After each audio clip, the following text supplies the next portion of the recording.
Olá, pessoal do canal Na Prática Podcast Sem Lero Lero. Aqui não tem conversa fiada, é o 41º podcast.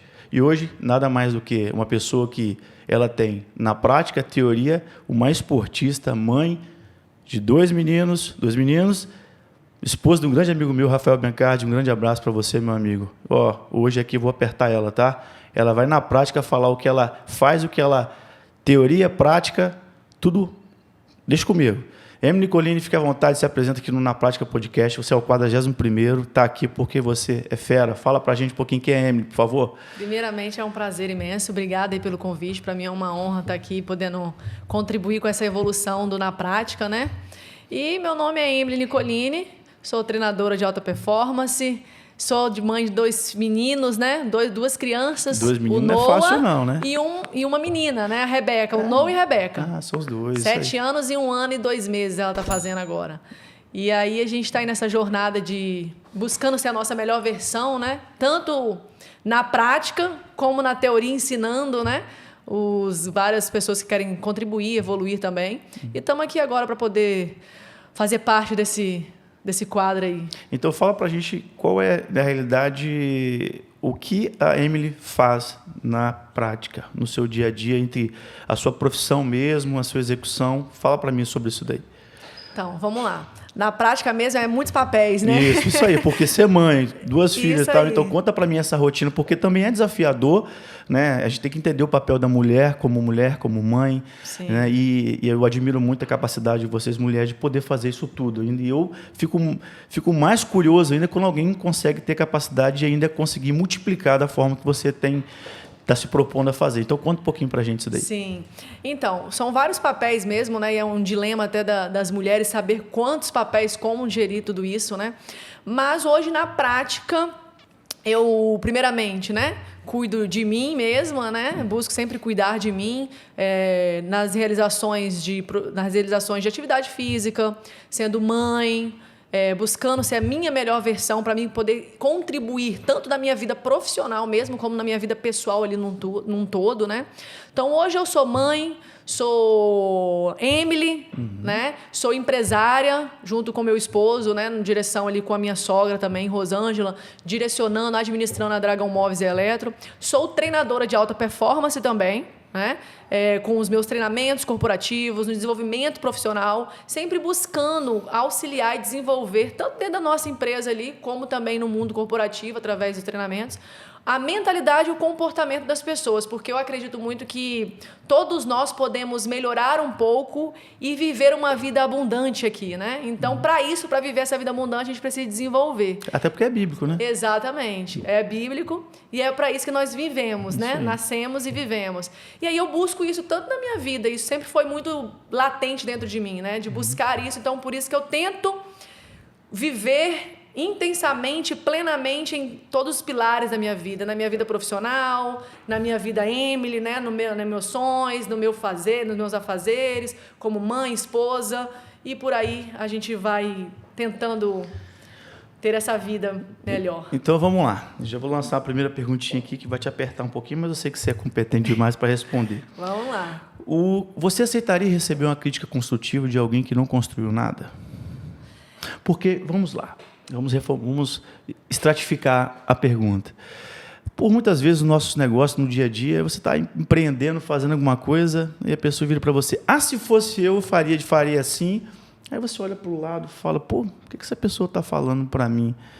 É difícil você aceitar uma crítica, né, de alguém que não fez nada.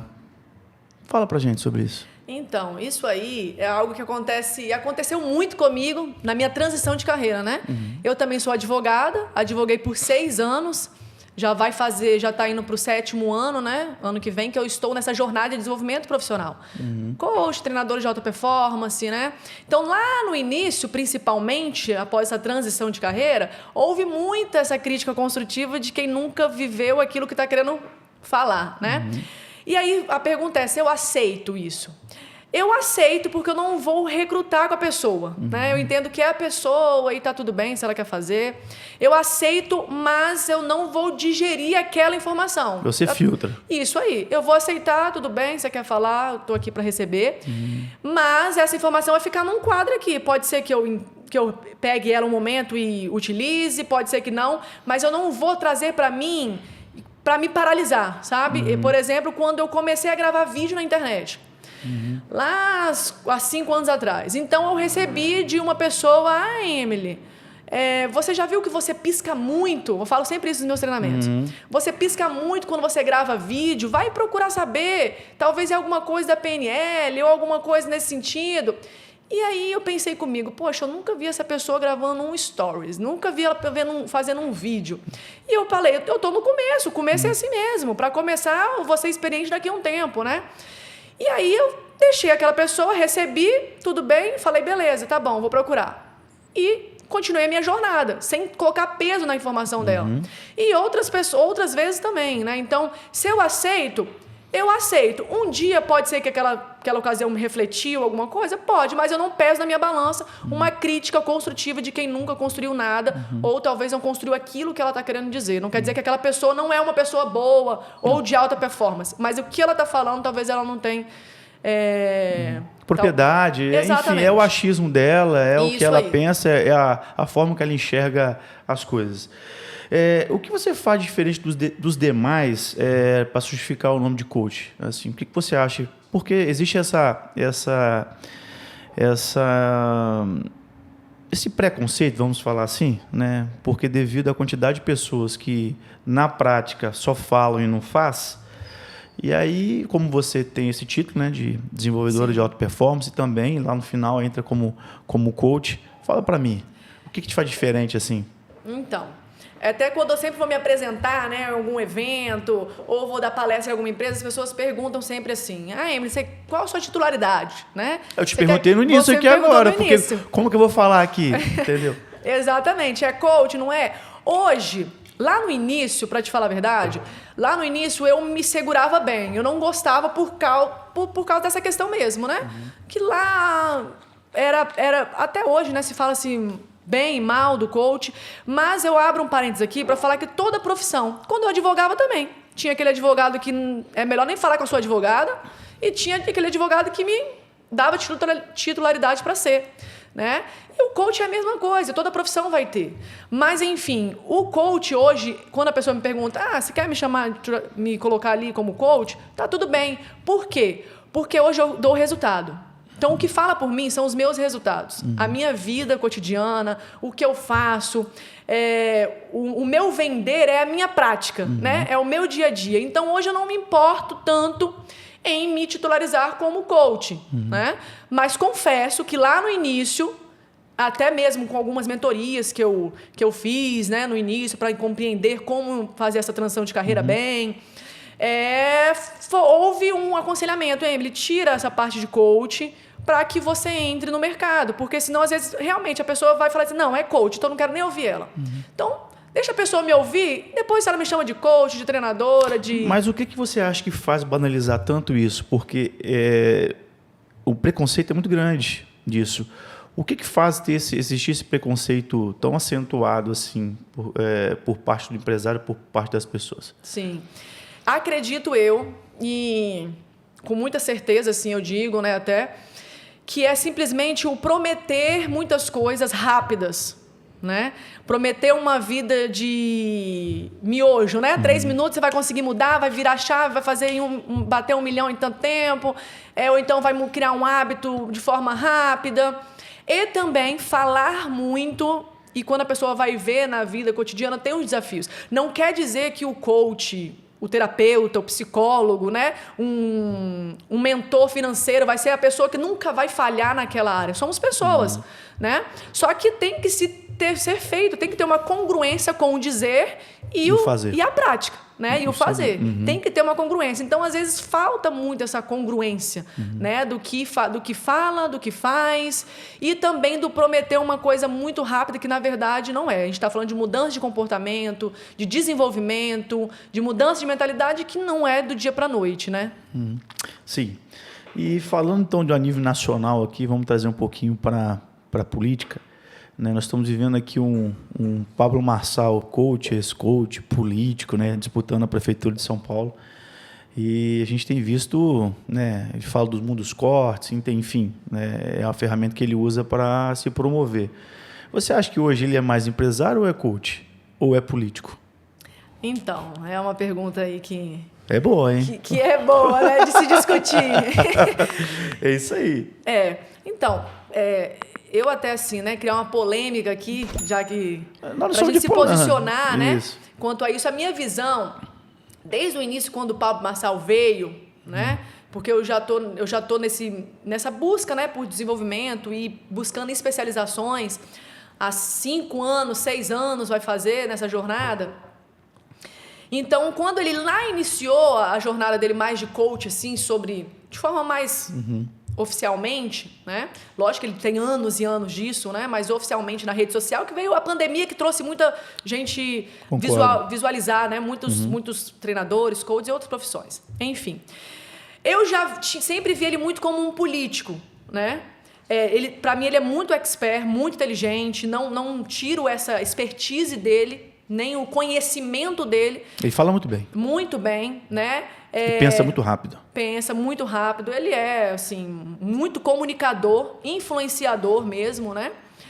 E eu vejo ele muito como um político mesmo, mais do que um coach, do que um empresário. E ele está chegando na jornada que ele começou lá atrás, eu penso, né? É uma semente que ele já estava plantando há um tempo. A gente como coach e treinador, a gente não faz as coisas sem um objetivo. Também não dá para negar, aí é a análise minha também, que ele alcançou grandes resultados financeiros. Sim. Então, se não dá para desmerecer também que a pessoa não é a pessoa de sucesso. Então, hoje eu vejo ele com três, como te disse antes, 3 posições, né? Coach, empresário e político. E isso realmente, conseguir colocar isso num CPF só, realmente tem que respeitar pelo menos o sucesso onde ele tem chegado, né? Sim. Então, realmente, ele é uma pessoa que tem que ser olhado diferente. Eu acho que sim. Acredito também. Acredito. E o que você acha? Você acha que o coach hoje é uma profissão modinha? Entre aspas, tem muita gente que se intitula como coach para se evoluir ou crescer ou dizer que tem um conhecimento acima? Acho que hoje, não. Eu penso assim. Mas há 3, 4 anos atrás, quando veio a pandemia, propriamente dito, houve uma moda muito grande. Hoje eu acho que as pessoas já conseguem separar quem é e quem não Concordo, é. Né? Então hoje já está com mais clareza. Às vezes a pessoa não consegue ser tão enganado quanto há 4 anos atrás, né? Vamos dizer assim. Então hoje, para mim, quem está querendo vir como uma modinha, como algo ali, não vai conseguir entrar muito bem no mercado, não vai, porque hoje já não tem, já dá para separar. As pessoas conseguem perceber já o que é o que dá certo e o que não dá, com certeza. Você usa PNL? Uso PNL. Uso PNL, que é uma você ferramenta acha? poderosa de comunicação. Né? Eu não me aprofundo na PNL, mas uso a PNL porque eu acredito que é uma forma de melhorar a comunicação. É uma ferramenta poderosa. Ferramenta poderosa mesmo de comunicação. Você acha que tem pessoas que usam a PNL por mal? Com certeza. Um exemplo aí. De pessoa... Não sei citar exemplo aqui agora, assim, de pessoa, né? Não precisa falar pessoa, mas um case de vocês que a pessoa faz proposital para poder se tirar benefício. Hoje em dia é uma venda, porque a ferramenta, ela tá ali. A PNL é uma ferramenta poderosa, assim como a internet, vamos dizer, né? Ferramenta poderosa. Tem pessoas que usam pro mal a ferramenta da internet? Tem. Tem pessoas que usam a Bíblia por mal? Tem. Sim. Tem pessoas que usam a PNL... Você já citou já. A Bíblia pode ser um ponto que a pessoa se aplica na PNL para tirar benefício. Exatamente. Exemplo, vamos lá. Aí chega uma pessoa de uma determinada religião, o cara está lá, ele começa a falar uma linguagem bíblica. E isso faz criar um rapport e conexão com ela. E a pessoa não é nada, né? Só se passa de falso lobo para poder vender. Exatamente. As pessoas se vestem de uma forma para enganar, achando que vai fazer rapport, né? Que vai se conectar, para chegar num local bem vestida ou de alguma outra forma, para mesmo tentar convencer aquela pessoa a influenciá-la, né? Que é o PNL nesse sentido. Então, existe muito numa venda, numa criação de amizade ou de um network, né? Às vezes a gente acha que é um network que está ali batendo um papo, mas a pessoa está ali numa vestimenta ou numa conversa que ela nem sabe o que está falando, mas é só mesmo para usar a PNL para tentar chegar e não é um caminho viável, né? E você acha que ela é mais positiva ou negativa na vida dos profissionais, de modo geral? Quem usa, utiliza no dia a dia? A PNL mais negativa ou positiva? Você acha que ela tem mais a contribuir ou ela tem um poder maior de ser de efeito negativo? Porque se a pessoa usa com uma má intenção, né, você acha que ela replica mais vantagem ou não? Se tratando de comportamentos que a gente não consegue controlar o outro, né? Eu não consigo controlar como o outro vai usar essa ferramenta. Sim. E se tratando que existem muitas e muitas ferramentas e conhecimento de comunicação que a gente pode utilizar, além da PNL, né? Quais, por exemplo? Me fala aí. A comunicação, né? Quando a gente vai estudar sobre comunicação, personalidade. Se você estudar qual tipo de personalidade das pessoas, é uma forma de você comunicar mais assertivamente. Então, existem pessoas que são perfis diferentes do que a outra. Existem umas pessoas que são mais diretas e objetivas. Pragmáticos. Isso aí. Outras pessoas são mais, gostam mais apegada aos afável, detalhes. A mais isso aí. sinestésica. São os coléricos, né? Os dominantes, sanguíneos. Então, a personalidade da pessoa, o temperamento da pessoa, já é uma ferramenta poderosa, que você, às vezes, nem precisa da PNL para se conectar com ela. Porque se você já sabe que você está falando com uma pessoa que é uma pessoa dominante, direta, objetiva. Então, eu não preciso Não precisa ser lento, eu posso ser direto e reto, pronto. Exatamente, eu já vou... já sei que... Você sabe que você puxou um gatilho legal, pegando isso daí. Pô, se você sabe que a pessoa tem um traço, você sabe que ela gosta daquele jeito, aí você vai fazer diferente daquilo. Então, assim, isso aí é você saber se adaptar às personalidades. Exatamente. Por exemplo, no mercado, eu vou conversar com o meu analista financeiro, alguém da empresa. Eu já sei que aquele cara gosta de detalhe. Então, se eu quero até convencer ele de alguma coisa, eu já tenho que chegar com detalhe para ele, né? Se é uma pessoa que é focada em resultado, ela não vai ser convencida ou influenciada se eu não mostrar os fatos, os resultados. Então, ali eu já consigo, entendeu? Então, por isso que eu acredito que a PNL, a pergunta, né? A PNL conta a questão se é mais prejudicial ou favorável. Pode ser mais prejudicial, levando em conta o quê? Que eu não consigo controlar o outro e que eu tenho outras ferramentas que talvez podem introduzir menos na vida da pessoa, né? Entendi. Vamos falar um pouquinho, vamos mudando o assunto. Bate-papo, ele é flutuante, ele vai para lá, ele vem para cá. Então, vou pegar mais uma aguinha aqui, porque fala pra caramba, você tá doido. Vamos falar de pessoas aqui. Por que essa é a sensação que eu tenho, não só eu, mas a metade da torcida do Flamengo, de modo geral. Por que a gente está com tanta dificuldade de contratar pessoas para as empresas, na sua opinião? Ou talvez no seu mundo não exista isso, né? Porque na maioria eu vejo que tem essa dificuldade. Fala pra gente aí.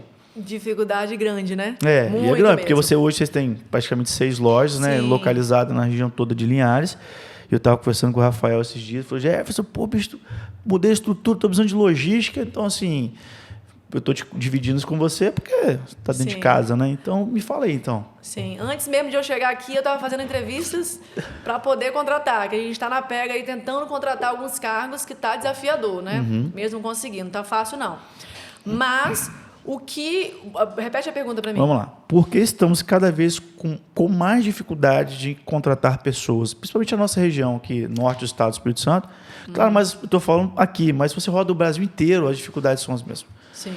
Talvez lugares menos, outros mais, mas eu creio que aqui tem um peso muito grande. A nossa região está bem desafiadora mesmo. A gente conversa assim com os empresários, né? Assim, tá bem desafiador mesmo conseguir. O que eu percebo muito assim desse desafio é que as pessoas elas querem crescer, ganhar bem, né? Querem um emprego, sem buscar o conhecimento, sem buscar se especializar, né? E aí as pessoas que têm um pouquinho de conhecimento, um pouquinho de buscar, geralmente são pegas por grandes empresas, né? Ficam em grandes empresas e aí acaba não surtindo tanto efeito para a gente de conseguir as pessoas, porque as pessoas elas querem o trabalho, mas não querem o mínimo detalhe, né? Igual eu sempre digo muito assim, a internet está aí, tem muito conhecimento, tem muito conhecimento gratuito. E aí as pessoas não buscam esse conhecimento. E aí dificulta a gente encontrar. Porque se nós formos, Jefferson, se nós formos pegar, estou recebendo o currículo e abrir, às vezes até chega bastante currículo. Eu digo isso por mim, porque tem uns 2 meses que a gente está em busca mesmo de pessoas para cargos dentro da nossa empresa. E por eu fazer treinamentos e consultoria em empresas, eles acabam me perguntando. É o que eu acho assim, poxa, ela dá treinamento, deve ser mais fácil para ela, né? As pessoas acabam me perguntando, não tem ninguém não, tá sabendo?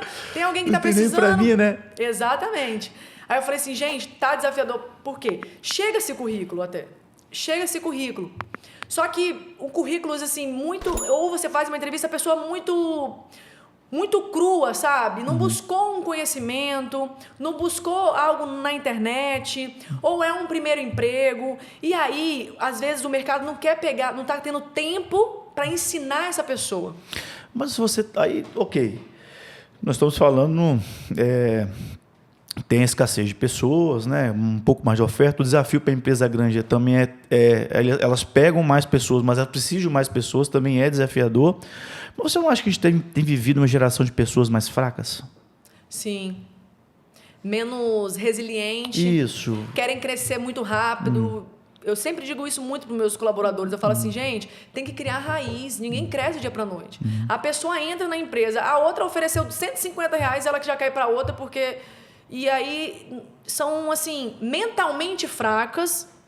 Você pode falar com propriedade, você falar com tantas empresas, exatamente. Então... E comportalmente inconstantes, né? Se desmotivam muito fácil, querem toda hora alguém tá ali, batendo nas costas. É uma coisa que eu fixo muito no meu treinamento, né? Seja você CLT, seja você autônomo, nem sempre vai ter aquela pessoa que vai ficar batendo no seu ombro. E hoje as pessoas querem muito isso, né? Entram empolgadas e aí, quando você diz de pessoas mais fracas, eu imagino... Eu falo mentalmente, tá? Isso aí, não tô falando nem de corpo, não. Falo mentalmente. Porque elas podem muitas coisas das pessoas, né? Elas só não têm uma mentalidade forte. E a mentalidade forte, ela precisa de buscar conhecimento e autoconhecimento, que as pessoas não querem, né? Eu vou colocar 2 pontos aqui para a gente refletir nesse na prática aqui. Primeiro ponto, se isso faz sentido que eu vou te falar para você, referente à família, né? Se os pais do passado, vou inserir meu pai, né? do Alex que está aqui, acho que até os próprios, nos conduziu de uma forma um pouco mais ríspida e mais rígida. Se essa criação desse comportamento do pai atual não tem cobrado um pouco a mais, tem dado um pouco mais, tem dado mais o peixe do que a vara, se esse pode ser um ponto. E, claro, a quantidade de informação que os jovens, principalmente, têm recebido precocemente com, né, diversas redes sociais, onde passa a ser mais estimulado mais ao querer e estar olhando aquilo tudo, os reels, o Instagram, e deixa ele um pouco mais confuso até para a própria vida dele? Sim, acredito que sim. Inicialmente, né? Tem a família que eu te falei, né, que está referente à corda frouxa que os pais atualmente têm feito, têm dado mais, né, o peixe, e a quantidade de informação que tem dado os jovens, de informações que a gente não tinha e desfoca naquele... O que quer dizer? Tira o foco dele, porque toda hora tem uma informação nova e essa verificação você não sabe, deixa a pessoa confusa. Sim. Que aí entra até o perigo dos coaches, né? Que falam que vão fazer e não fazem, né? Isso aí, justamente. E aí dificulta o entender, né? Ou então aceleram uma coisa que na prática não é aquele formato, né? E aí eu acredito muito nessa questão tanto familiar, né? Essa insegurança dos pais, né? Cada vez mais eu percebo, assim, até mesmo a gente conversando, eu e meu esposo, né? A gente quer tentar errar menos. Errar menos, isso aí. E nessa política de errar menos, às vezes a gente acaba dando demais, né? É verdade. Amansando demais. E aí, às vezes, um pai, uma mãe, quero errar menos. Facilita muito. Facilita demais a jornada do... E ele não entende que a dificuldade faz parte do processo do crescimento. Exatamente, né? Exatamente. Até essa questão, né? Falando de... A gente está falando de pais, né? Cuidando de jovens, né? Porque quando ele vai para o mercado de trabalho, é na juventude ali. Então, igual, esses dias atrás mesmo, eu estava fazendo bastante entrevista de estágio. E eu sempre perguntei, quem foi que mandou o currículo? Foi você? Diz que os pais estão mandando muito. Ou foi seus pais? Alguns, pouquíssimos. Fui eu. Foi meu pai. Esse aqui já fica prejudicado. Porque, poxa, você não teve o interesse. Foi meu pai. Você está aqui por quê, então? Fala pra mim, né? Já demonstra uma falta de iniciativa. Exatamente. Já vai bolinha vermelha pra ele. Exatamente, exatamente isso aí. Aí o outro, não, eu vim buscar, eu tô precisando. Aí já é algum... Tem algum que vai com o pai pra entrevista? Já me falaram que existe isso daí, é verdade? O pai leva, né? Na minha nunca entrou assim, né? Já tive o pai leva, já ficou lá do lado esperando. Tudo bem, até o levar dá para fazer, mas em alguns casos, já ouvi de alguns entrevistadores que os pais estão sentando na mesa para entrevista. Bem, não sei. Aí complica, mais ainda um pouquinho. Mas esse também é um ponto, Emily, que eu sempre reflito, né, na nossa rotina, né? É o ser e o ter, né? A gente tem que lutar, né, para formar o ser, não ter. E ultimamente a gente só tem dado, ter quer, mas põe o ser. Então a gente precisa de equilibrar isso aí com nossa família, de deixar a pessoa ser, não ficar dando as coisas para eles, né? Exatamente. Tem que ter a escalinha, né? Primeiro eu preciso ser, depois eu preciso fazer, para depois você ter. Depois eu ter. É isso aí. Não dá para pular, né? Exatamente. O degrau. É verdade. Vamos lá. Se você ocupasse agora, vamos falar um pouquinho nós estamos falando de pessoas e emprego aqui na nossa região. Se você ocupasse um cargo de relevância política, onde tivesse o manche na mão, o que você faria para solucionar aqui na nossa região essa escassez de mão de obra e qualificação? Então, eu faria cursos, disponibilizaria mais cursos focado em desenvolvimento de mentalidade e gestão das emoções. Porque, principalmente falando sobre esses novos... a gente está abrindo, né, na empresa o estágio, a gente não tinha essa contratação. Então, eu falei assim, gente, dá vontade de pegar todo mundo e levar para casa, para cuidar dessas meninas. Porque você vê como que são cruz, 16, 17 anos. Eu pergunto, né? Eu pergunto para instigar mesmo, ponto forte, ponto fraco, o que você é bom, o que você gosta de fazer. Pouquíssimos sabem, né? Comunicar, eles não conseguem falar numa entrevista. Você vê como eles são travados, como eles querem. Alguns querem, eu quero melhor dar uma vida melhor para minha mãe, quero isso. Tem alguns sonhos que eu também pergunto de sonhos, porque esses meninos precisam de sonhar, né? E qualquer outro colaborador de 30, 40 anos que for, sempre pergunto sobre isso. Então eu vejo como eles não têm nem um pouco de conhecimento e autoconhecimento para ir para o mercado de trabalho. Eu sei que eles fazem alguns cursos, né, nas escolas, mas se eu tivesse esse poder de gestão, eu colocaria inteligência emocional nas escolas, mais focado em autoconhecimento e conhecimento sobre a prática, sobre como que se faz as coisas, né? E para poder até mesmo falar ao contrário do que a internet vem falando para eles, né? Que porque você vai conseguir, que você vai fazer, começa a postar não sei o que você vai ganhar rapidinho dinheiro assim, e não é dessa forma, né? E você tocou numa frase que é crucial, é mostrar, a internet mostrando de alguma forma que é fácil ganhar. Me segue aqui, ouve o vídeo e o cara fica se iludindo. Isso, quer ganhar dinheiro de casa. Quer ganhar dinheiro fácil, aí começa esse tipo de conteúdo que...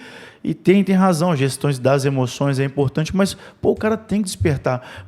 Mas eu tô falando por mim, eu creio que isso tem um grande peso dentro de casa. Dentro de casa. Porque ele vai para curso, vai para onde que seja, mas o que vai determinar isso nele é dentro da casa dele, a princípio. Sim. Se não tiver essa chave familiar que possa mostrar a ele que isso não é verdade, que a verdade é só o trabalho que consegue chegar até resultado, ele não vai chegar. Exatamente. E também levando em conta que muitas vezes os pais podem até falar, não estou falando que todos falam ou que nenhum fala. Os pais podem até falar, só que é na prática que ele vai aprender que o resultado não vem da noite para o dia, que ninguém vai acreditar que a opinião dele não é melhor sempre, porque às vezes, né, o jovem, até a gente mesmo, velho assim de casa, já às vezes acha que a nossa opinião sempre vai ser a melhor. Então é na prática que ele vai vir, e às vezes o pai também não quer nem deixar ele ouvir isso na prática, né? E aí não aprende também. Então tem esses dois lados. Dentro de casa é super importante, é a base, né? A conversa, é o falar, é o dia a dia. Botar os meninos e as meninas para poder pescar mesmo, igual a gente estava comentando, né? e ter esse conjunto, né? E tratando de educação, eu creio que a sua formação de Direito, você teve aula presencial, correto? Sim. Uhum. 5 anos? Todos os dias? 5 anos, de todo 7 dia. às 10h30? Exatamente. Tá. Eu me formei em 2003, todo mundo sabe, né? Também a mesma coisa, Estágio, de 7 às 10h30, tudo isso que você está pensando, a gente já passou. E hoje a gente tem um modelo de educação à distância. O que você acha disso? Porque no passado existe um grande ganho que é a troca de experiência no dia a dia de uma forma humana, humanizada, né? E hoje a gente tem uma aula muito virtual. Você é a favor ou contra isso, esse sistema de educação à distância? Fala para mim. Bom, eu acho, e levando em conta até o que eu acabei de falar, minha opinião nem sempre vai ser a melhor e a verdadeira, claro, é só sim. a minha opinião. É, isso aí, né? por isso que você está aqui. Exatamente. Na minha opinião, tem cursos que são totalmente inviáveis, na minha opinião. Né? Como estudante, como praticante de estudo, de leitura, até mesmo a gente leio muitos livros, só que nada substitui uma mentoria presencial, uma aula presencial, uma experiência presencial, uma experiência, um olho no olho, exatamente, uma análise comportamental. Exatamente. Então eu acho o corpo assim, fala, né? O corpo fala. E através de uma câmera você não sabe. Se a perna está aqui embaixo balançando, o cara não vai saber. Não vai saber como é que está o aluno, né? Não vai saber se relacionar. E até isso, talvez, pensando aqui agora, cria-se tantos profissionais que não sabem se relacionar. Porque fica dentro de casa, conversa sozinho, né? O professor está falando ali, de vez em quando talvez deve ter uma aula ao vivo, que talvez pode interagir. E a gente tem tanta dificuldade de profissionais 20 e poucos, 30 anos, que não sabem se relacionar, não sabem conversar, são inseguros, porque nunca foram colocados à prova. Nunca foi lá na frente falar ao vivo para todo mundo. Exatamente. Eu mesmo, hoje eu trabalho em comunicação, só que, para mim, comunicação há 10 anos atrás era uma negação. Hoje foi muito trabalho, e eu falo que Deus mesmo me escolheu no mundo desses improváveis aí, para comunicar, porque para mim apresentar um trabalho... Se não suasse a mão, hein? Era sair da zona de conforto. Frio na barriga, suava as mãos... Mas você, assim, deixa que eu falo só a última palavra, era desse modelo. E aí agora, hoje em dia, a gente não tem, né? Você sabe uma coisa que me fez refletir aqui?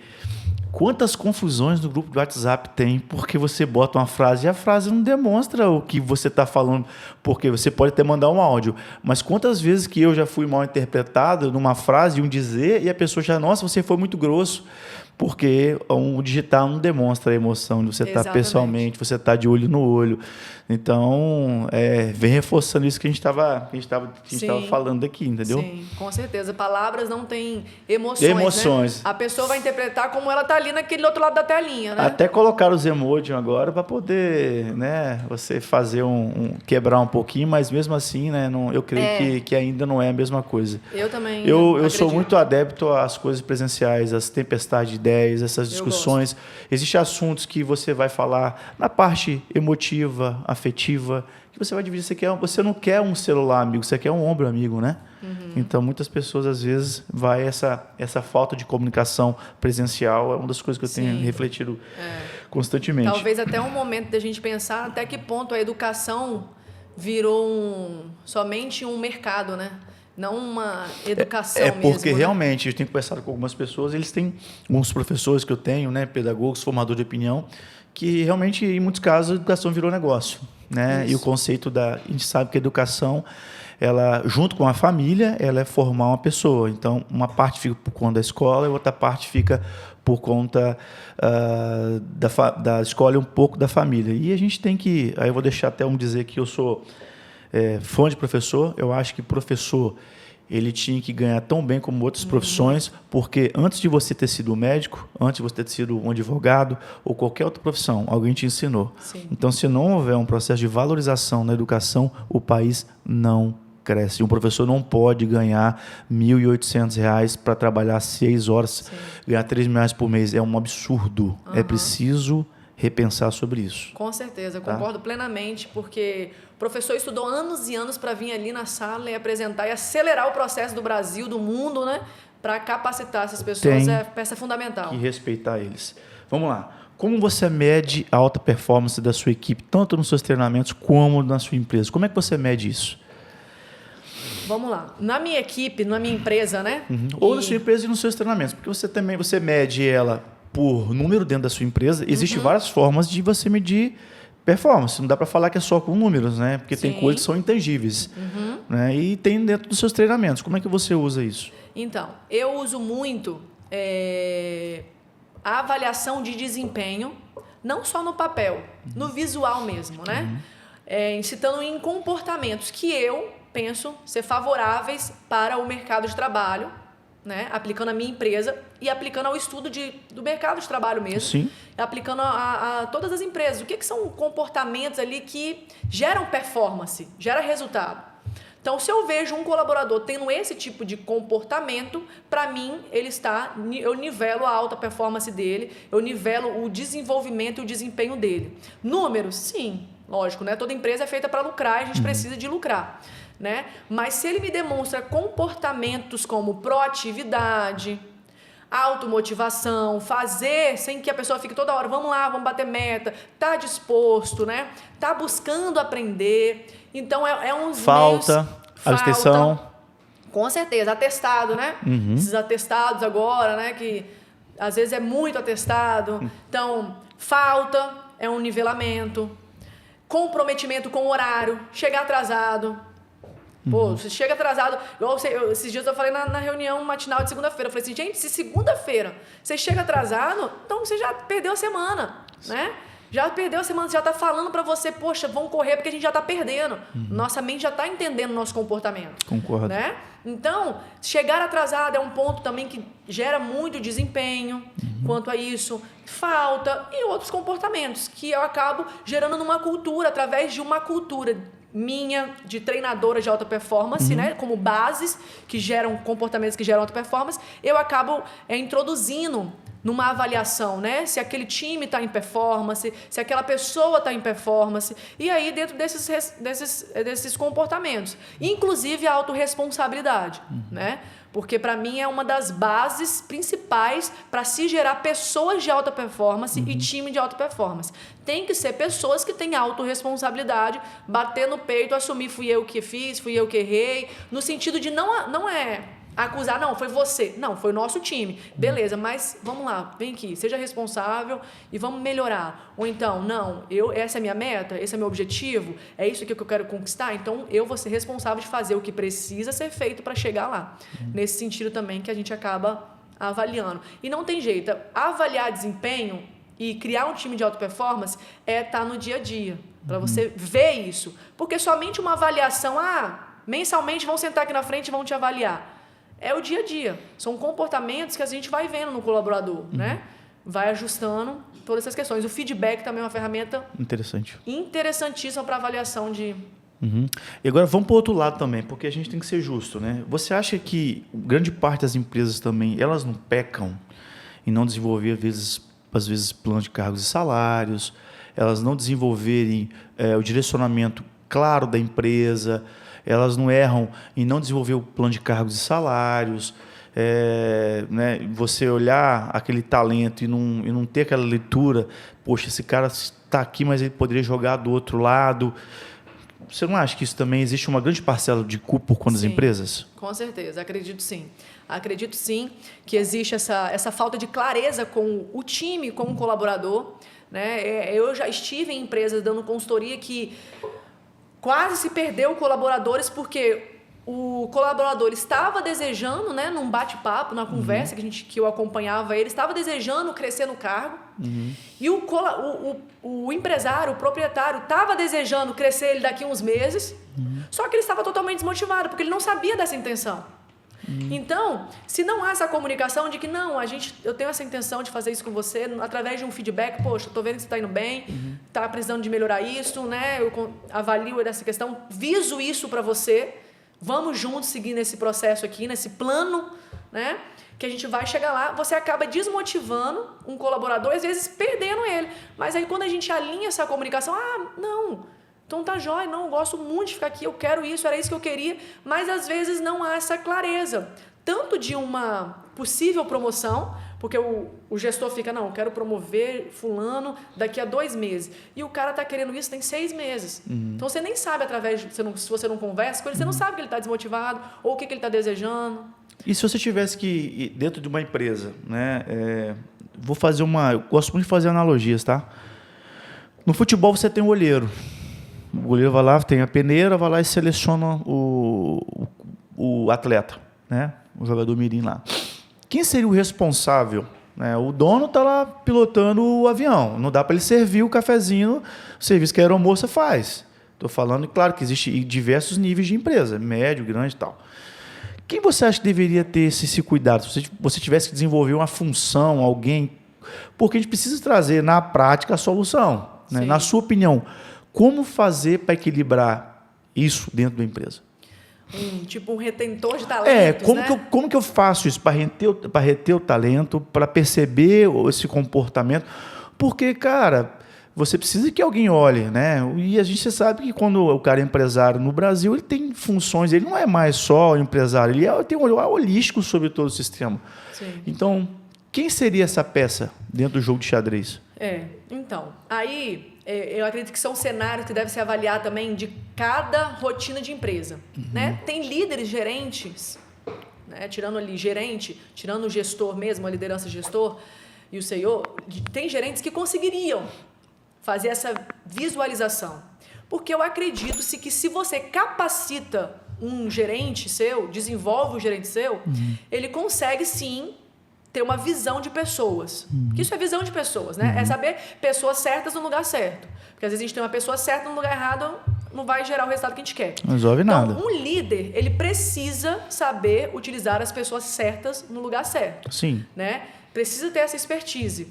Então, através de um desenvolvimento daquela liderança para essa função, acredito que o líder, gerente, a pessoa que está na frente daquele time, a liderança, consegue ter essa retenção de talentos, lógico, tendo talvez uma assessoria periódica, né, com uma pessoa responsável de um setor de desenvolvimento de pessoas, através de uma consultoria.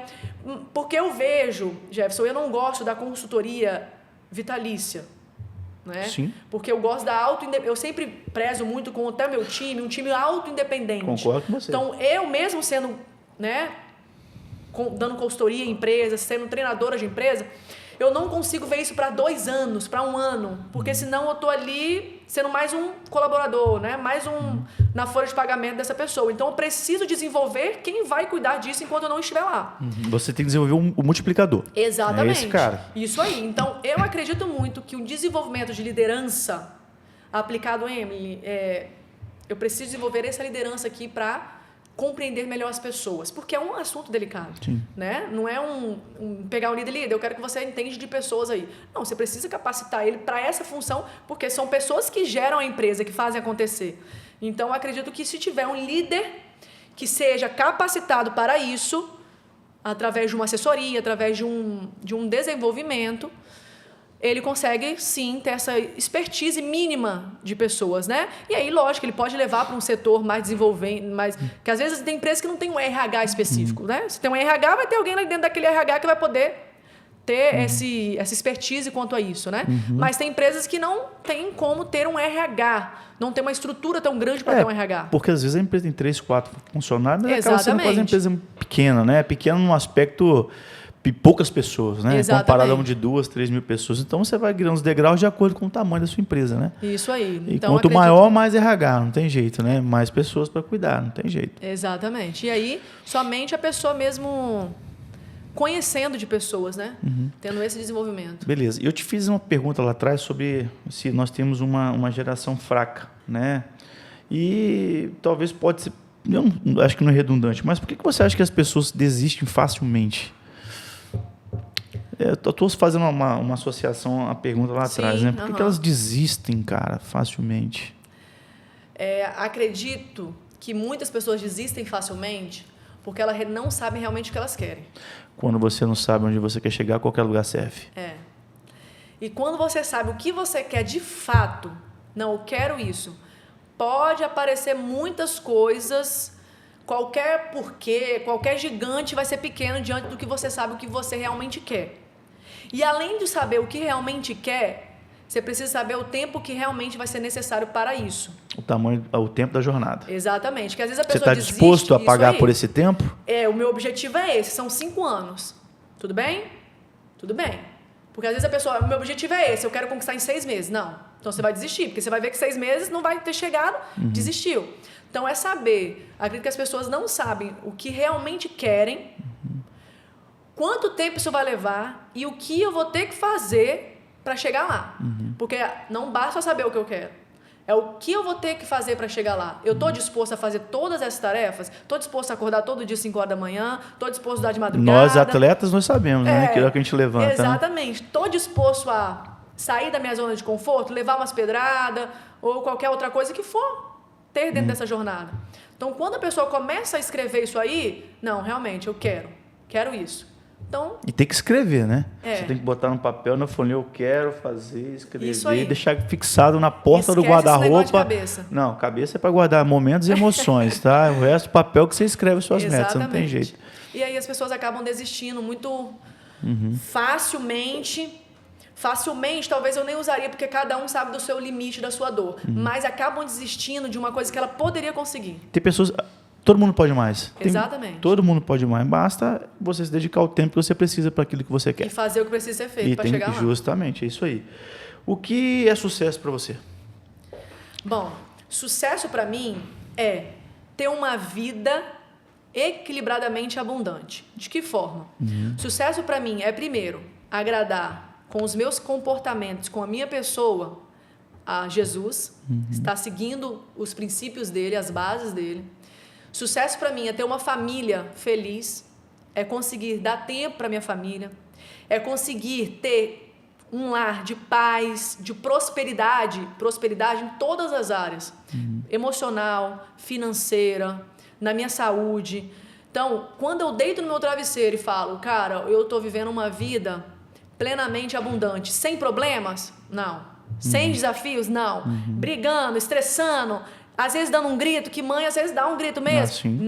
Não é sobre isso. É sobre conseguir ter o autocontrole da minha jornada entre os altos e baixos que a vida sempre vai oferecer. Então, sucesso para mim é honrar os valores, os princípios que Jesus me ensinou, né, aqui na Terra, e estar bem com a minha família, dando o melhor para minha família, estar bem comigo mesmo. E lógico, né? Prosperar financeiramente para a gente conseguir realizar os sonhos e objetivos que a gente sempre quer. Nossa vida é uma roda gigante, né? Você vai rodando, se ela tiver quanto mais redonda, mais gira. Se ela tiver cheia de pontinhas, ela vai ficar andando manca. Exatamente. Não tem jeito, né? Exatamente. Qual a principal chave que as pessoas têm que mudar na vida para alcançar esse sucesso? Poxa, qual o gatilho que faz assim, poxa vida, esse aqui eu preciso pegar esse pedacinho para ser a chave da virada. Sim. Então, vamos lá. Eu ia até falar sobre sucesso mesmo, uma chave que às vezes limita muitas pessoas de chegar lá, é o significado que ela dá ao sucesso. Igual quando você me perguntou o que é sucesso, né? Isso a pessoa precisa saber muito. Porque por muito tempo, sucesso na minha vida deu o significado de que, poxa, uma pessoa que tem sucesso, ela não tem tempo para a família. Ela esquece que ela vai viver com a família dela. As pessoas só associam muito a dinheiro, né? Isso somente aí. a dinheiro. Só dinheiro, né? Só que sucesso, você precisa compreender o que é sucesso para você. Porque o significado que você dá a essa palavra não vai deixar você chegar lá. Por quê? Por muito tempo eu pensei, cara, eu quero ter sucesso nessa área que eu tenho. Mas aí eu falava assim, não, mas como que eu vou querer ter sucesso? Porque se um valor para minha família. E se para minha interpretação, quem tem sucesso não tem família. Ou é trabalhar ou é família, não tem como ter os dois. Não, peraí, eu preciso de ressignificar o que é sucesso para mim. Não, sucesso para mim é trabalhar duro, sim, mas dentro desse trabalhar duro, ter uma vida que contempla a minha família, que contempla a minha jornada de esporte que eu gosto, ter meu momento com as minhas amigas, com uma risada ali, família e tudo mais. Então, às vezes, as pessoas dão significado errado ao sucesso. Então, se der um significado errado ao sucesso, a nossa mente, o nosso comportamento não vai deixar eu chegar lá, porque tá ruim. né?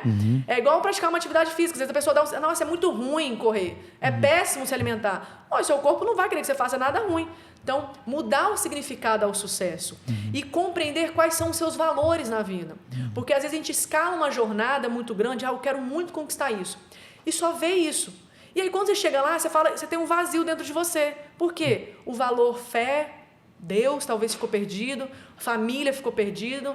E aí você chega lá e fala assim, cara, eu conquistei isso tudo, mas e aí tá faltando alguma coisa. Então, para a gente ter sucesso mesmo, a vida abundante, que eu linko muito sucesso com uma vida abundante, é você seguir a jornada com seus valores, com seus princípios e, lógico, visando o sucesso financeiro também, mas como consequência de toda a sua prática ali do seu dia a dia, nos outros pilares da sua vida, né?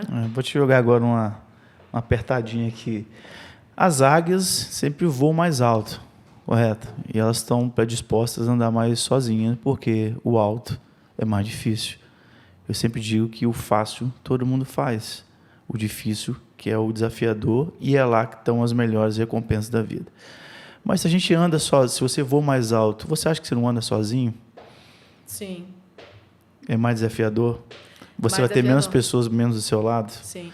E eu julgo dizer que a maioria do seu tempo de empresário, de autônomo, até de CLT buscando a sua jornada, vai ser sozinho. Né? Vai ser sozinho. É você e você. Por isso que eu digo que o autoconhecimento é muito poderoso. Né?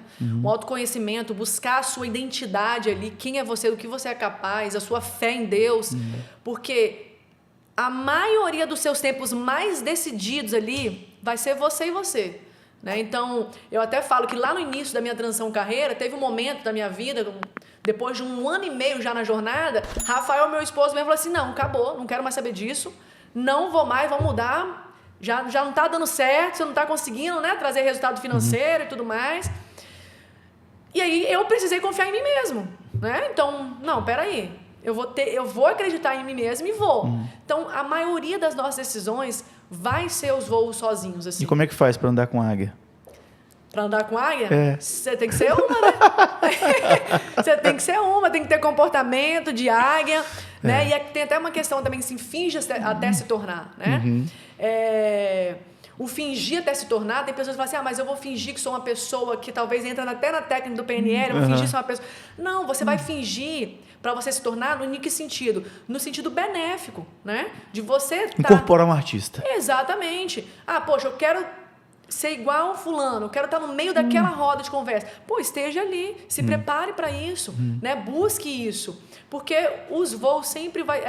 É no secreto que geralmente a gente toma as nossas decisões e não tem ninguém para sacudir a gente. Eu sempre falo também que o importante é o que você fala também dentro do conteúdo, né? Quando você está numa mesa de bate-papo de pessoas que são inteligentes, a sua boca vai dizer se você vai continuar ali ou não. Exatamente. Se você tem a oportunidade de falar 2 minutos, só fala besteira, tu tá fora. Sim. Então aprenda a entender com quem você está lidando para saber o que você está falando. Então você precisa pensar muito nisso também. Exatamente, e aproveitar bem as oportunidades. Com certeza. Às vezes você tem uma vida inteira para você ter 1 minuto para te mostrar quem é você, né? Dentro da sua fala. Isso é uma coisa que minha vida me ensinou nas minhas oportunidades. É verdade. O que é mais desafiador? Treinar o... Aliás, vou perguntar antes aqui. Onde as pessoas perdem mais tempo?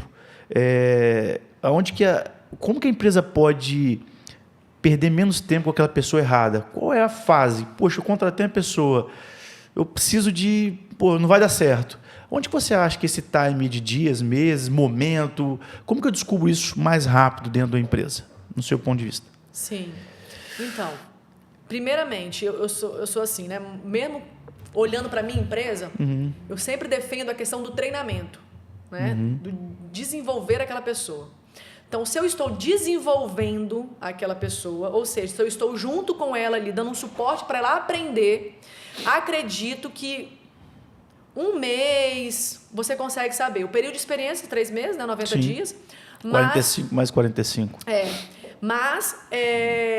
Mas acredito que com 1 mês você já consegue ter alguns sinais fortes se aquela pessoa ela vai engajar ou ela não vai engajar.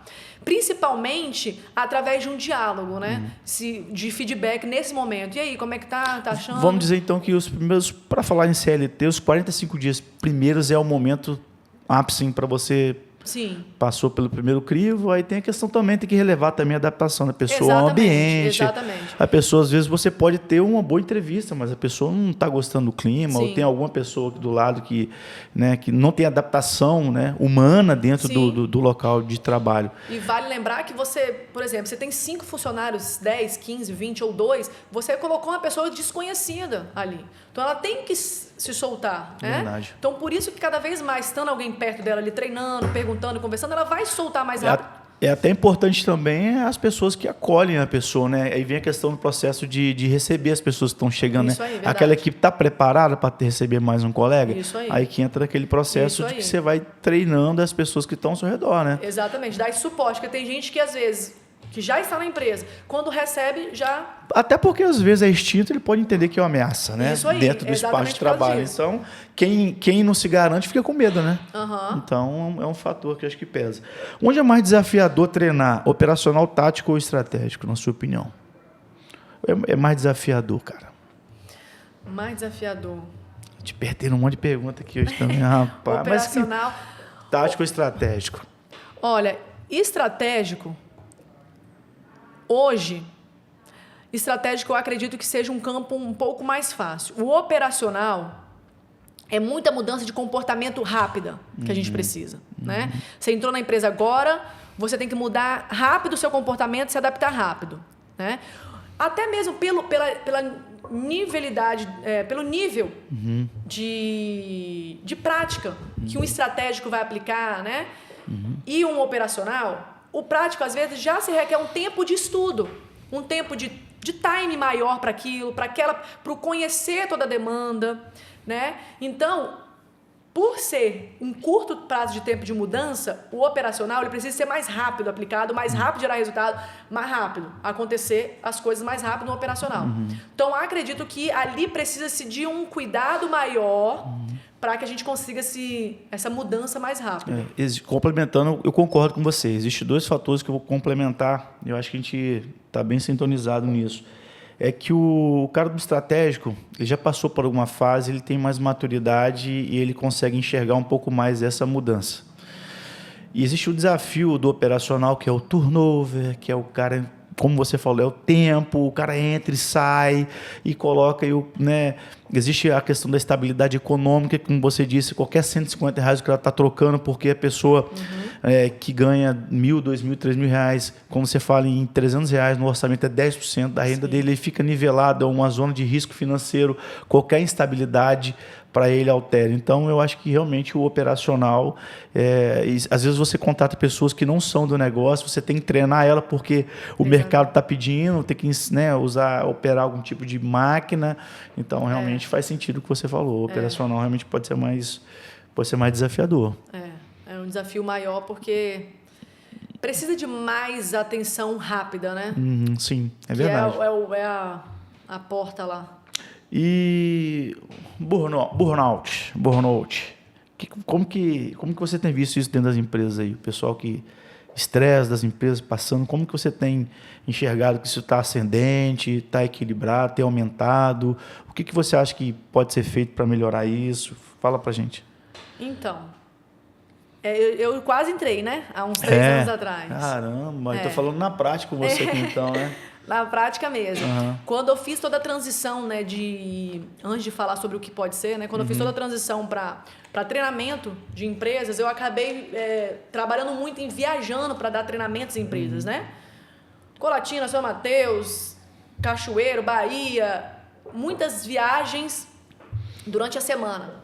E aí eu comecei a perceber que eu estava dando uma estafada, estava começando a desmotivar de uma coisa que eu sempre quis, né? Tava começando a ficar o fardo pesado, tava ficando muito pesada a minha jornada. E quando a gente começa a ver que a jornada tá ficando pesada, tem alguma coisa errada. Pesado vai ser, né? Vai ser desafiador. Mas tá muito pesado e que não tá conseguindo sustentar, tem alguma coisa que tá no lugar errado, né? E aí eu comecei a perceber isso. E aí eu fui procurar ajuda, né? Para mim compreender um pouco sobre o que estava acontecendo. E aí eu estava entrando no início de um possível burnout, né? Porque quando eu ia começar a viajar, eu falei, não conseguia mais dirigir o carro, né? Eu entrava em crise ali, não conseguia mais dirigir, ou então às vezes eu precisava de ir, Ia mesmo assim, né? Chegava lá, eu falava assim, mas eu tenho que dar o treinamento agora, né? E eu chegava já assim, no limite, porque eu já ia viajando já. E aí teve um tempo que eu comecei a precisar de viajar com algumas pessoas, né? Sempre acompanhada, ou então minha mãe ia, ou então um colega de trabalho ia, ou até mesmo meu esposo ia viajar comigo por um tempo, porque o momento estava pesado, né? E aí, o que eu aprendi naquele momento, na prática, né? Que é o que eu percebo que a pessoa pode, que até se instrui, né? Para não chegar a esse ponto. Às vezes a gente quer o resultado muito rápido. E aí a gente paga um preço que, às vezes, um aninho a mais, 6 meses a mais... Ficaria mais suave. Uma vida emocionalmente mais estável. Então, a gente saber... Aquela questão mesmo, né? Igual eu te falei, né? Na prática a gente vai aprendendo. De saber o quanto tempo isso vai levar. Lógico, a gente pode acelerar, existe até... acelera, né? Quanto mais rápido você fizer as coisas, mais rápido vai acontecer os resultados. Isso é verdade. Mas você está disposto a pagar outro preço lá que a conta vai chegar? Sim. Então, às vezes, compreender que nem tudo precisa ser muito rápido, né? Nem tudo precisa ser acelerado. E é isso, às vezes, se a gente acelera, a gente tem que saber que o corpo ele foi feito para alguma coisa, né? Para algum tempo ali. Então, às vezes, você acelera sem saber os seus valores. Eu já não estava ficando muito tempo mais com meu filho menor. Eu não tinha a Rebeca ainda, né? Mas eu já não estava ficando muito tempo com meu filho menor. Dava noite, eu estava viajando. Estava sozinha, né? Não estava com minha família. Família, para mim, é algo muito valoroso. Mas a jornada do sucesso, a gente tem que abrir mão de alguma coisa. Tem que abrir mão, mas quanto? E durante quanto tempo? E durante quanto tempo que eu vou abrir mão? É todos os dias? Não, é 2 dias da semana que eu vou abrir mão? Para você não desistir nessa jornada. Porque eu não desisti lá, mas eu poderia muito bem ter desistido, né? E ter falado, não, isso não é para mim, porque... Mas recalculei a rota. Uma outra coisa que pode ajudar... Waze. Exatamente. Uma outra coisa que pode ajudar a não chegar nesse nível, né? É o que eu falo muito é sobre as pessoas, às vezes, da empresa. Eu atendo muitas pessoas que falam assim, mas essa empresa é muita pressão, trabalha demais. E aí, quando eu vou ver, eu pergunto, como que você organiza seu dia?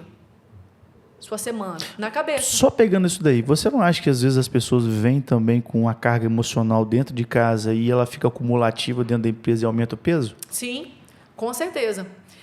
Com certeza. Tem essa questão do separar vida profissional e pessoal, porque CPF e CNPJ. Não tem como eu separar a vida pessoal e profissional. É uma coisa que até se fala aí, mas não existe, porque eu sou uma única pessoa. Eu preciso desenvolver as minhas emoções, minha inteligência emocional, para me conseguir, estou no trabalho, depois eu resolvo isso. Estou em casa, depois eu resolvo aquilo do trabalho, né? Mas a pessoa precisa de ter esse desenvolvimento, de gerir melhor suas emoções para não levar os problemas de casa, desafio financeiro, desafio do casamento para o trabalho, que com certeza isso limita. Porque você já vem cansado, aí você já vem com um problema, você já vem chateado. Qualquer coisa que você tem no trabalho, um desentendimento, é um estupim de fogo. Exatamente. E aí você acha que a culpa pode estar no trabalho. Isso aí. E bem como não levar os problemas do trabalho para casa. Aí não consegue dormir, chega no outro dia sem dormir. Né? Então precisa ter isso. E a questão do planejar no papel. Onde está a sua agenda? Na cabeça. O que você vai fazer hoje? Não sei. Eu só vou fazendo. Então, quando a gente começa, muitos cases de sucesso, quando a gente começa a planejar no papel, mas a minha rotina é todo dia a mesma coisa. É todo dia que você vai escrever no papel. O que você vai fazer? Às vezes tem uma ligação específica daquele dia. Você vai anotar, 4 horas da tarde, ligar para João. 5 horas, fazer aquilo. E aquilo outro. Trazer isso para o papel desafoga a nossa mentalidade. Desafoga isso e tira o peso da carga emocional que às vezes vai estafando, vai estressando, porque a nossa mente está lembrando dos compromissos, né? E a mente não para. Não para. E a gente tocou num assunto, são os desejos, né? Velocidade, ainda referente ao burnout. Quando a pessoa também se empenha durante muito tempo, a gente vive uma enxurrada de desejos que hoje as redes sociais nos mostram, a internet de modo geral. Então, isso também pode ser um fator, porque a pessoa fala, eu quero ter aquilo, e para ter aquilo tem que fazer isso tudo. E aí, geralmente, esse desejo do ter, você paga no ser. Sim. Então, eu acho que isso tem um peso muito grande quando a pessoa coloca muita energia. Eu preciso, e joga no trabalho 16, 17 horas por dia para ter aquilo, para ter aquele convívio social, para ter aquele nivelamento. O corpo paga também. Exatamente. Que entra aquela frase, né? Mais vale a constância do que a intensidade e a velocidade. É isso aí. Se você for fazer isso 3 dias, faça 6. A gente sabe que quem corre maratona, igual nós já corremos né? A gente já sabe que chega quem mantém, né? O coelho sabe que ele começa, mas não chega, né? Exatamente, é isso aí.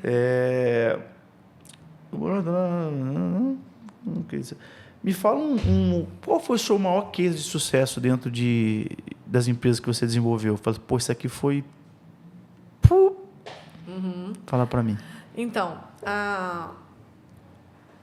eu trabalhei numa empresa onde a gente iniciou um trabalho, uma jornada muito grande, assim, numa empresa que está em potencial crescimento, até em Linhares, em outros estados também, onde a gente iniciou, há uns 4 anos atrás, a gente iniciou um desenvolvimento com uma supervisora, supervisora de umas 5 pessoas ali. Sim. Uma supervisora, a gente iniciou um desenvolvimento de liderança. Cresceu depois de um ano... 6 meses a 1 ano, ela cresceu para gerente. Teve que se colocar mais supervisores, cresceu para gerente. Deu 2 anos, 3 anos, salvo engano, o tempo aí, né, por alto. Hoje ela tem uma parte de societária da empresa e hoje ela abriram outra franquia em outro estado e ela foi cuidar dessa franquia na implementação lá. Então, ela começou tudo isso lá no desenvolvimento de liderança.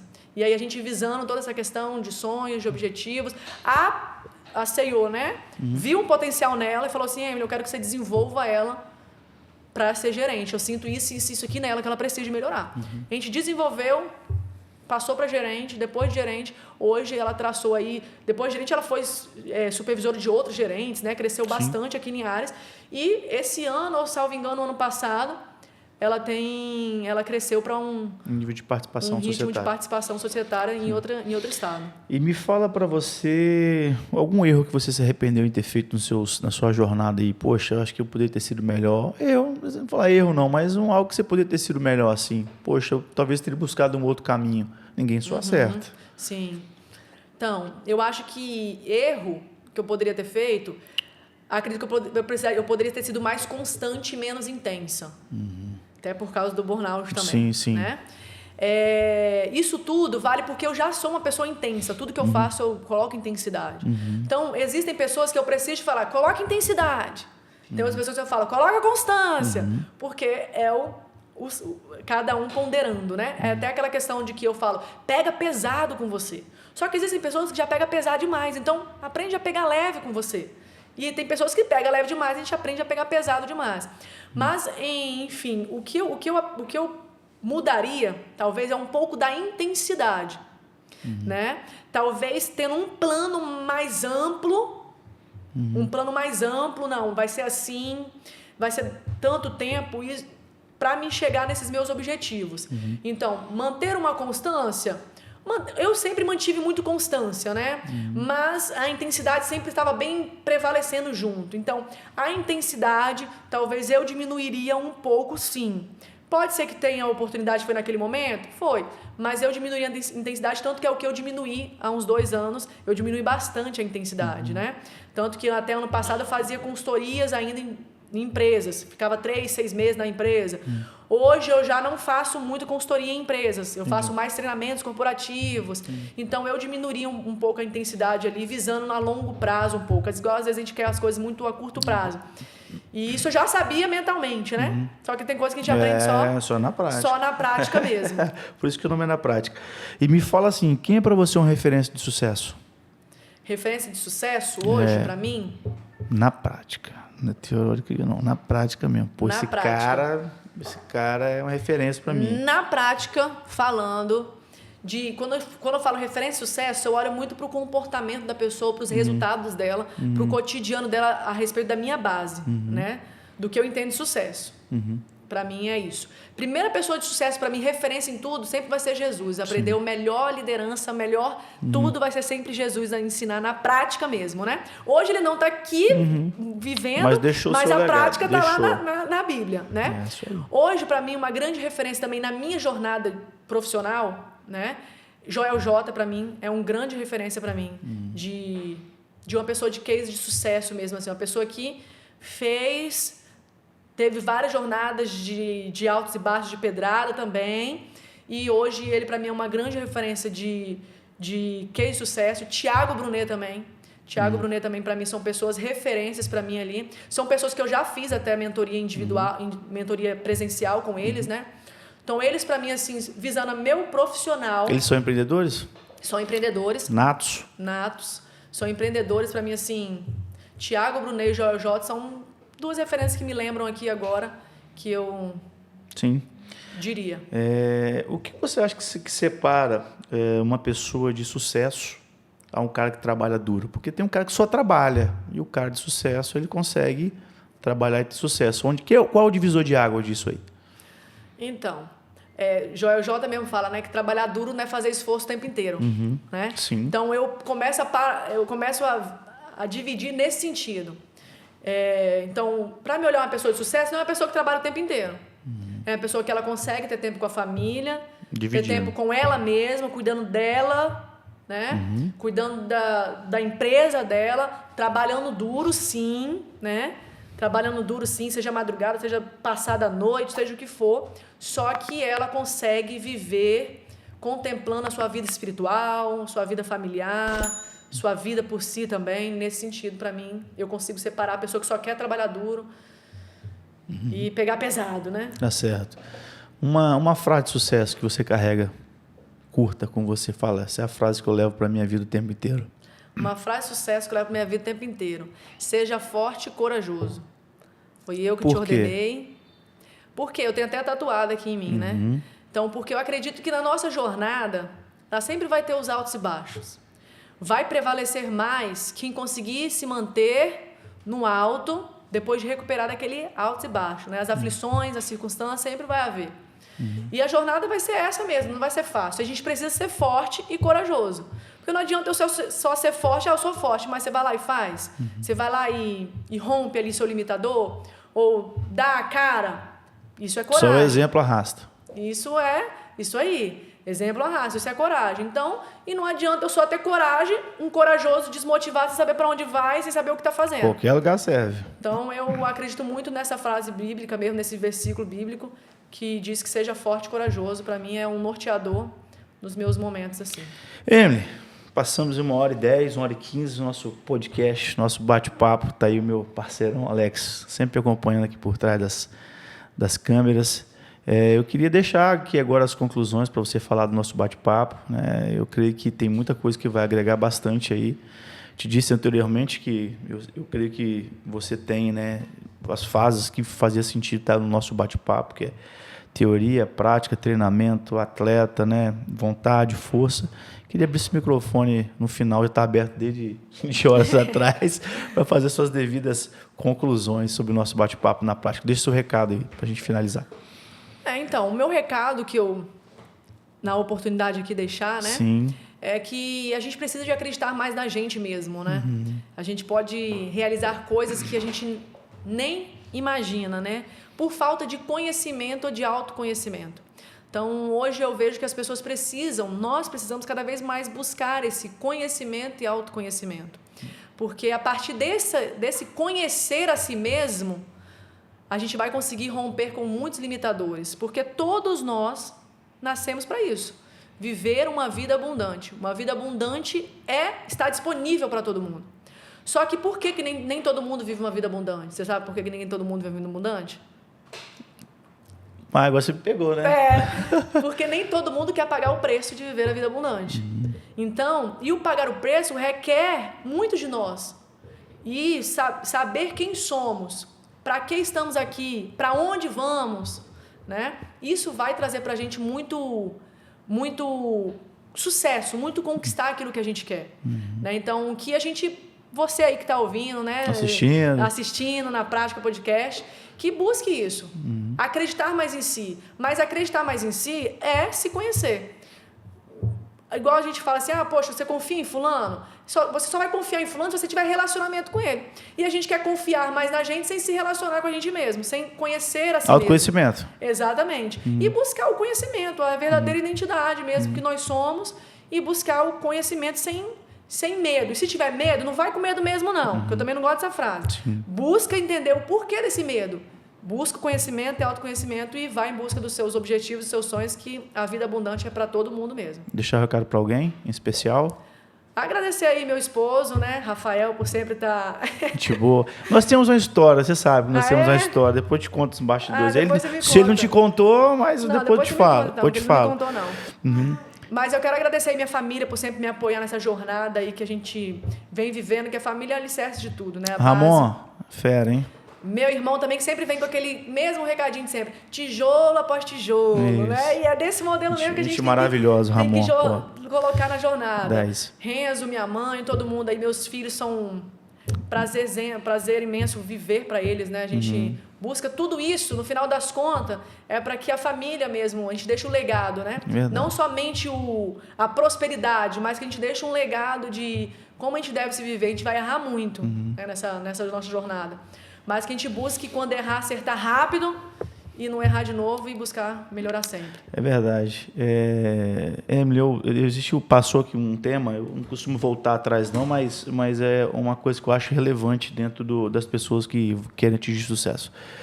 Existe o equilíbrio financeiro, talvez nós até o bate-papo poderia ter falado um pouco mais. Eu acredito que por uma pessoa equilibrada, uma família equilibrada e um sucesso, gastar menos do que ganha faz parte disso.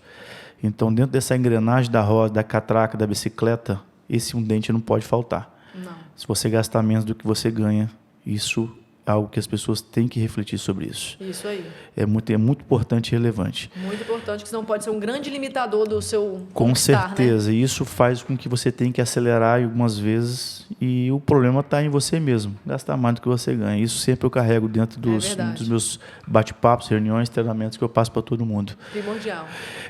Eu queria agradecer em nome do Na Prática, que se a gente pudesse fica 2, 3 horas para falar, e a gente agradece a sua presença, a sua relevância, o seu conhecimento, a sua credibilidade, a sua dedicação, o seu mulher, de respeito, a sua família.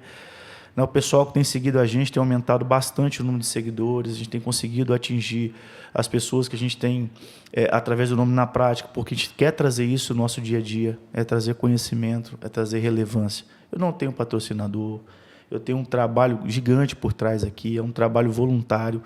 E eu pediria aí, para os seus seguidores que passem a seguir a gente. Com certeza. A gente precisa que o nosso canal evolua para que a gente possa continuar com esse trabalho que a gente se dedica, né? Isso aí. Então, pessoal, segue a gente, curte lá Na Prática. Emily Colini, fera, bate-papo fantástico. Um abraço, valeu. Muito bom, valeu. Tchau.